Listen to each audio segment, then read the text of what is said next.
Hi, everyone. I'm Tara Lon. Welcome to Time Out with Tinseltown Mom. Today, I'm going to be speaking with author Angela Rose, a vocal advocate for survivors of sexual assault. At the age of 17, Angela was abducted at knifepoint outside a Chicago shopping mall by a repeat sex offender on parole for murder. She was later sexually assaulted. Today, she's going to talk about her journey in hopes of offering encouragement and guidance to other moms seeking to heal from their own traumatic past. Angela and her work has been featured by the Oprah Winfrey Network, The Today Show, Time Magazine, CNN Headline News, plus more. Hi, Angela. Welcome. Thank you so much for having me. Thank you for being here. So before we talk about your journey, I just want to get to know you a little bit. Can you tell us about just how you grew up, where you're from, just your family background? Yeah, sure. So I'm the oldest of three girls. I have two younger sisters, and I grew up in a suburb of Chicago and did a lot of theater growing up. I love music. I play guitar, and music's always been a huge part of my life. And yeah, pretty average growing up. It was really a fun childhood, and really grateful for the family that I grew up with. Okay, great. And then when you were 17, something tragic happened. I know this is after you graduated from high school. Is that correct? Yeah, it was just about a month after I graduated, actually. I was on my way to a graduation party, in fact, when this happened to me. So, yeah, can you just tell us a little bit about that day? You were coming from work, right? You were at a shopping mall? Yeah, I was working at a big shopping mall. If anyone is from the Chicago area, it's called Woodfield Mall in Schaumburg, Illinois. And I was walking across the parking lot after getting off of work an hour early to attend a graduation party. And you know that spidey sense where you feel like someone's following you or something bad is going to happen? I felt that in my stomach. And I looked behind me and there was someone that was watching me and following me. And I just ignored it, and I felt my cheeks turn red. I was so embarrassed that he had heard me singing, because I had been singing out loud to myself walking towards my car. And and I always like to start by saying, actually, that this is a safe space. Anybody that's listening, know that you're not alone. We are going to be talking about some difficult things, but Yes. just know that you are not alone and that help is here for you. If anyone feels triggered, you can visit survivors.org. Oh, I'm glad you said that. Thank you. Yes. Yeah, so I was walking to my car, and all of a sudden, this person grabbed me from behind, and there was a knife pressed against my throat, and his car was parked just very close to my car. And he threw me in the car and bound my hands behind my back and taped my eyes shut. And I could see down to the left and down to the right. And I remember very clearly making just a vow to myself, if I got out of this car alive, that he was not going to get away with it. Wow. Now, just to interject a little bit. So when you felt like this person was following you, like, what were you thinking just as a 17-year-old? Were you thinking, okay, I'm just going to make it to my car? Like, what was going on in your head during that time? Well, I remember there was a part of me that thought that I should really go either yell for help, because he had a very menacing look about him. He, had disheveled hair, just the look of him definitely had a menacing vibe.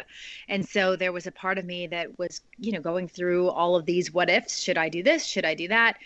And, I think the problem in our society is that we do, from a gender stereotype perspective, we raise our girls to be, people pleasers oftentimes, not all the time, of course. I'm trying not to do that myself, but, I think that stereotypically young women are taught to be, more submissive, to not make a big deal. I didn't want to hurt this guy's feelings if I ran away, maybe he, I didn't think, I talked myself out of the feelings of danger. And I learned later that human beings are the only mammals on the planet that don't listen to that God-given gift of fear. And so I don't want to live my life in fear. And as a mom, it's been a delicate balance that you don't want to instill, too much fear into your children, but to really honor that gut instinct if you do feel that way. Right. So continue with your story. So now he has you, did you say it's a car or a van? Like, what type of vehicle did he put you in? Yeah, it was like a 2-door Trans Am. And it was just such a crazy feeling. The only way that I could really describe it is feeling like a captured or a powerless animal. My hands were bound behind my back. He had taped my eyes shut, and we were driving. and he winds up pulling over into a forest preserve where I was sexually assaulted. And even in that car, I remember thinking to myself, like, do I run? Do I get away? Like, should I try? And, I was in this forest preserve. I didn't know where I was. And so, I had all these questions of, what I should do. And we found out later that he was actually on parole for murdering a 15-year-old girl.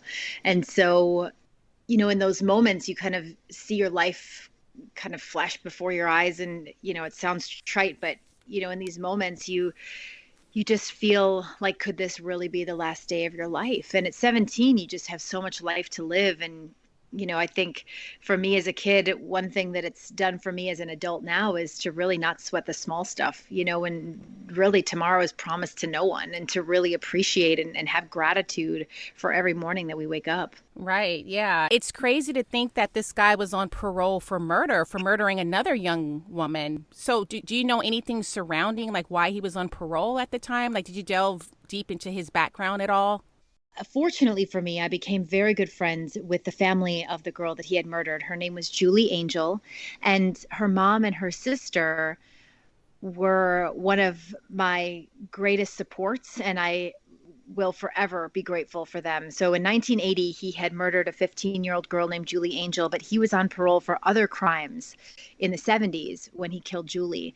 And so he was on parole for only about 6 months when he kidnapped me. And so what was so frustrating was the process of the criminal justice system, because when he finally ended up letting me go the night that I was abducted, I went down to the police station and I wasn't believed by the detective who responded to my case. And basically he accused me of lying, and there was nothing done on my case that night.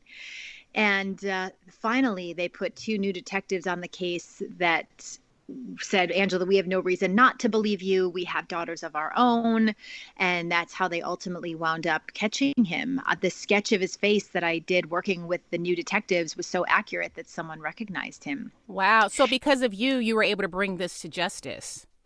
Yes. And because of Julie's family, we were able to change state law, actually. So working with her family, we all created a petition drive stating need for tougher laws for repeat sex offenders.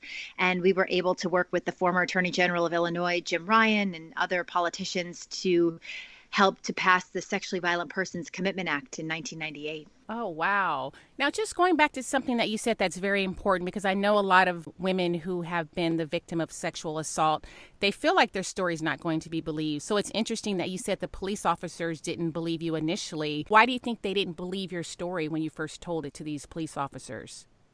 I think there's a number of factors. First and foremost, unfortunately, sexual assault still is we live in a victim blaming society, unfortunately.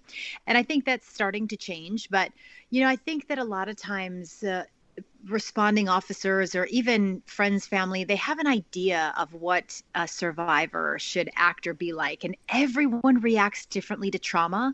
I think he thought that I should have been crying. And yes, I've had my tears over the years. But, that night in the police station, I was much more frustrated and angry. And I think that didn't fit in their mind, their narrative of what a survivor should be acting like. I've worked with other survivors over the years. Sometimes when they talk about their trauma, they have a smile on their face. Not that they enjoyed it, but because it is a very emotional thing. And so everybody reacts differently to trauma. But I think, unfortunately, we have this idea of like what a survivor or a victim should, quote unquote, be like or look like or act like. Oh, yeah. That makes sense. Is there anything that just someone who may be listening, who maybe they've been in this situation and maybe they're thinking, no one's going to believe me? Like, is there any thought? Because I know you have a wonderful organization where you help women or you help people of sexual assault just in general. Like, is there anything just off the top of your head that you could say to those moms that may be listening and thinking no one's going to believe my story? I think we've come a long way. What happened to me, it was the 25-year anniversary of when I was kidnapped just a couple of weeks ago. So we have come a long way in our society. And thankfully now people don't have to do it alone. Pave has a wonderful we have partners, over 1,000 partners all over the country where survivors, men and women, don't have to go by themselves. If they wanted to report to the police, if they wanted to move forward in other ways, you don't have to do it alone. And I think that's a really, really important thing, because it does feel very isolating. It does make you feel, like you're alone. And so what I want any survivor or their families to realize is that you are not alone. I mean, studies show that 1 in 4 girls and 1 in 6 boys will be sexually abused before the age of 18. And more often than not, it's somebody that we know and we trust. More often than not, there is no weapon involved. So my case, being a stranger assault, being a kidnapping with a weapon, is a very teeny tiny percentage of what typically we see when we talk about sexual trauma. Oh, wow. Yeah, I hear that statistic a lot, actually. And just going back to your story, so you were actually released by this person. How long did he hold you captive? So it was about, I would say, maybe 4 or 5 hours. And the whole time I just kept personalizing myself, or trying to, saying, you need to let me go. My parents are going to be looking for me.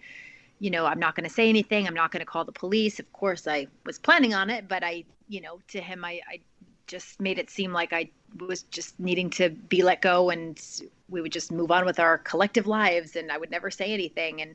And so he wound up driving me back, not to where he picked me up from, but it was in the same town. And yeah, it was pretty shocking, that experience. Yeah. And then come to find out, you think that maybe he was actually watching you because his car was right next to yours in the parking lot. Is that correct?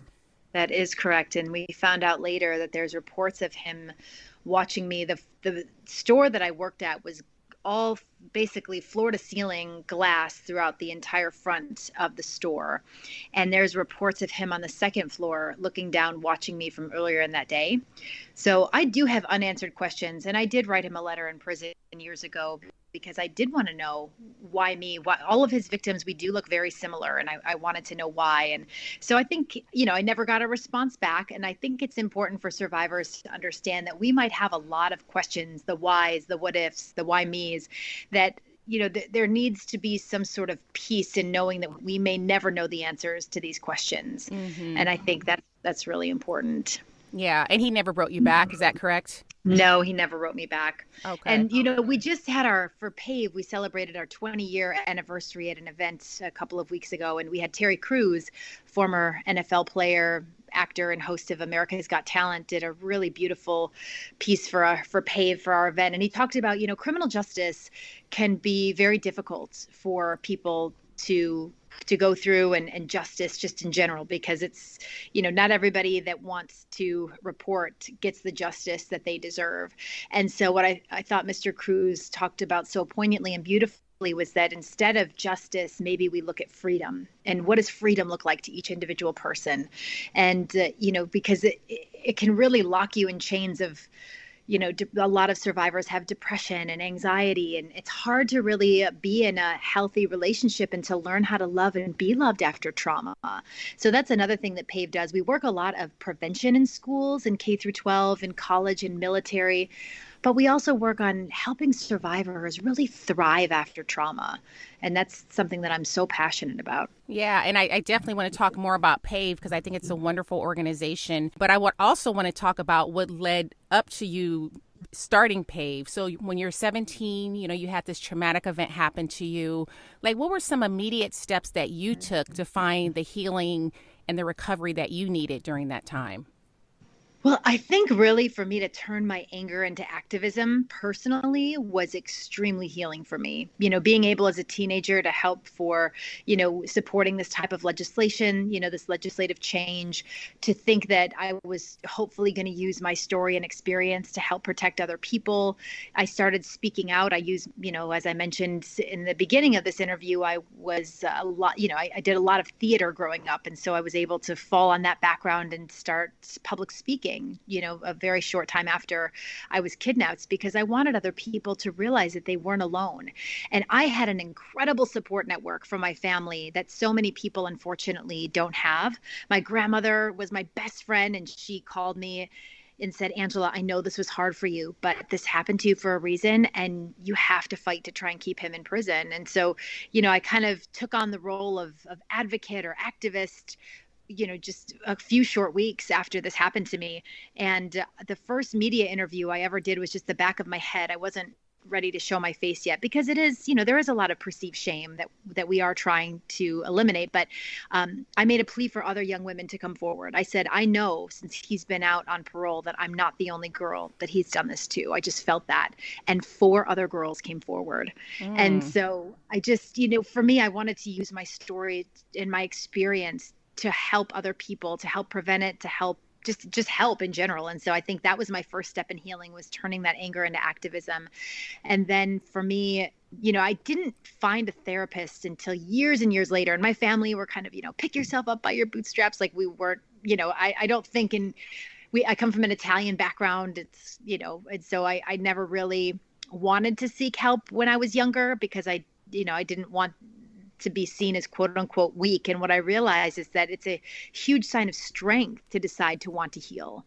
And so I found an amazing therapist that really helped me process these things. With a lot of trauma survivors, we have symptoms of post-traumatic stress disorder, but some people refer to it as post-traumatic stress injury. And so it's something that I suffered through in college, where you feel like, for me personally, would feel like somebody was behind me all the time when there wasn't. And so my heart would beat fast. You'd have these mini panic attacks. And so I did this really profound treatment called EMDR, which stands for eye movement desensitization and reprocessing. And it really helped alleviate the symptoms. So a lot of my feelings through art. And I think that can be very healing for people. I wrote a lot of music. I did, just whatever I could do to try and get these feelings out of me. So that was helpful as well. Yeah, and when you were talking, it's funny that you mentioned the strength, because I felt like even when you were after you were kidnapped, you had this strength in you, like just to talk to him rationally, and like you were being very reasonable, you know what I mean? And I could see how the police officers might think, okay, she's not acting like, victims or survivors that we've encountered in the past. So I see, when you say that strength, like I felt that in you, like you had that innate strength. And maybe, theater, because I have a background in acting as well, I think that does kind of give you some sort of strength, just being in front of people, having to audition. And I don't know if that helped you, in your journey, but I definitely felt that strength that you had, like when you were going through this. I appreciate that. And I really believe, faith is a huge part of my life. And I truly believe that Julie Angel helped me through that experience. I mean, in that moment, the police said that I did everything, quote unquote, right. And at 17, how do you know how to handle a situation like that? And right. So I truly believe that she was my guardian angel. I mean, I just talked to her mom, a couple of days ago, and we have a memorial scholarship in her name. And so, for me, I just feel like she's always been a part of my journey. And for that, I'm forever grateful. And, I think you're right, though, in terms of the police, in terms of like what survivors go through and the neurobiology of trauma. When you look at a traumatized brain, most oftentimes survivors do not remember the types of details that I remembered. Most often survivors, just by no fault of the survivor's own, the way that these memories get encoded, sometimes it's very difficult to, be rational and chronological when we go through trauma. So the fact that I was able to remember these things, again, I thank Julie Angel, but I think for detectives, that was something that they found to be, I think that they felt like that might be disingenuous, that there was no way that I could remember the details that I did, the broken antenna, the city sticker that was on the windshield of the car, the beaded seat cushion, all these things that I consciously cataloged in that car, I think was another reason that I wasn't believed. Yeah. Did the officers apologize to you? I'm just curious. Mm-hmm. No. And in fact, our family wrote scathing letters to the police station for the man that was the responding detective. And he wound up getting a promotion and wound up training all of the detectives in the sensitive crime unit, which I found to be just a complete slap in the face. But that's wow. Yes. a whole nother podcast. Yeah, exactly. So your journey, you've found strength and you're getting your healing. And then you start this wonderful nonprofit, Pave. So can you tell us about that? Like, how did that start? Like, what was in your head when you were thinking about this organization?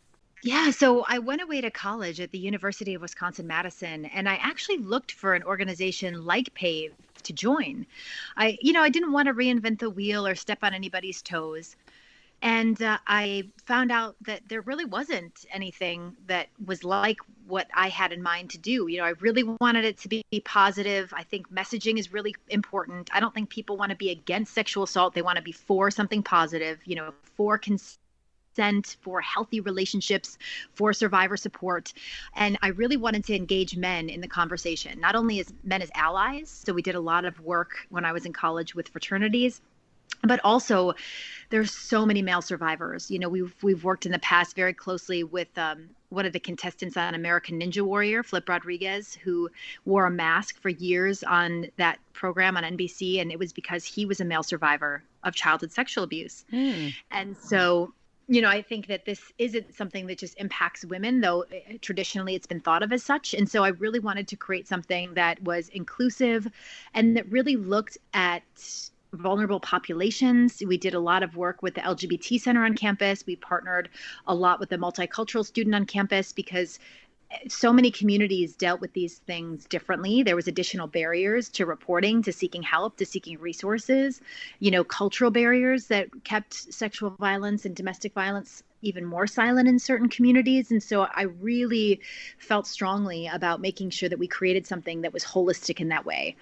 And so it was just a student organization back in 2001 in Madison. And then pretty soon I started to do a little bit of the talk show circuit in college. So this ages me a bit, but like Montel Williams and the John Walsh from America's Most Wanted, he had a talk show at the time and, started to do some more national, work. And so other chapters wanted to start. So then we had to create basically a handbook of how to start a Pave chapter on your college campus. And then we just grew. I wound up graduating and moving down to Washington, D.C., where I lived for about a decade and just did a tremendous amount of work with, growing our program with all of our volunteers to be more inclusive of younger populations, because all the research was showing the best way to prevent sexual assault on college campuses is to start the conversation younger.